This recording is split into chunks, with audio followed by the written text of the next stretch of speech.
नमस्कार, cooking special 112 मध्ये तुमचे अतिशय मनापासून स्वागत आहे गाईस। तर आज आपण एकदम टेस्टी असा चवळी पुलाव बनवणार आहोत। अतिशय मसालेदार आणि खूप टेस्टी होतो। चला तर लगेच रेसिपीला सुरुवात करूया। त्याआधी चॅनलला सबस्क्राइब नसेल केलं तर सबस्क्राइब नक्की करा।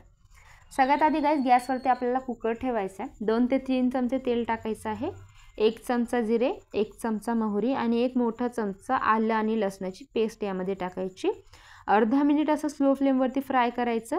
लगेच 4 ते 5 मिरे, 4 लवंगा, 1 मोठा दालचिनीचा तुकडा आणि 2 तेजपत्ता टाकून घ्यायचे। इथे 1 मोठा चमचा धने घेतलेले आहेत, ते देखील आपण यामध्ये ॲड करून घेऊयात। आता आपण यामध्ये काही हिरव्या मिरच्यांचा वापर करणार आहोत। जवळपास 4 ते 5 हिरव्या मिरच्या घेतलेल्या आहेत।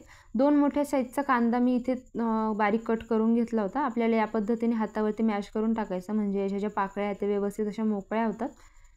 आता कांदा परतल्यानंतर आपल्याला यामध्ये 1 मीडियम साईजचा बटाटा टाकून घ्यायचा आहे। व्यवस्थित मिक्स करून घ्यायचं।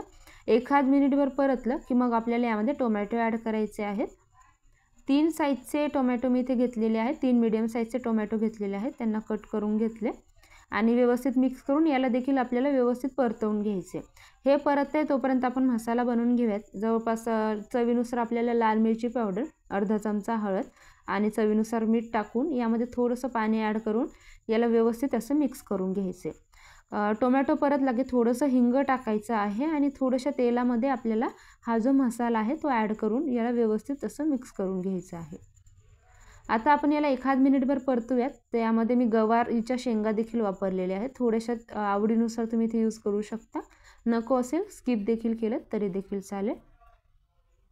इथे मी बासमती तांदूळ घेतला आहे गाईज, याला 20 मिनिटांसाठी भिजवून घेतलं होतं आणि इथे मी चवळी देखील घेतलेली आहे। चवळीला देखील मी साधारण 2-3 तास असं भिजवून घेतलेलं आहे। मिक्स करून घेऊयात। इथे काय साधारण 1.5 वाटी बासमती तांदूळ होता किंवा 1.5 ग्लास बासमती तांदूळ होता, त्यासाठी आपल्याला 3 ग्लास पाण्याचा वापर करायचा आहे। जर तुम्ही 1 ग्लास तांदळाचा वापर केला तर 2 ग्लास पाणी तुम्हाला इथे यूज करायचं आहे। व्यवस्थित असं मिक्स करून घेऊयात आणि यावरचे झाकण लावून घ्यायचे। फुल फ्लेमवरती आपल्याला कुकरच्या 3 शिट्ट्या काढून घ्यायच्या आहेत। गॅसची फ्लेम फुलच ठेवायची आणि शिट्ट्या झाल्यानंतर 10 मिनिटांसाठी याला असं थंड करून घ्यायचं। मग बघू शकता गाईज, एकदम मस्त असा टेस्टी आपला पुलाव इथे बनवून तयार झालेला आहे। बघू शकता, किंवा मसालेदार चवळीची खिचडी देखील तुम्ही याला म्हणू शकता। दिसायला जितका अप्रतिम आहे, चवीला देखील तितकाच भन्नाट लागतो। सो या पद्धतीने ही रेसिपी तुम्ही एकदा नक्की घरी ट्राय करा। रेसिपी आवडली असेल तर व्हिडिओ लाईक करा, शेअर करा आणि चॅनलला सबस्क्राईब करायला विसरू नका। थँक्यू।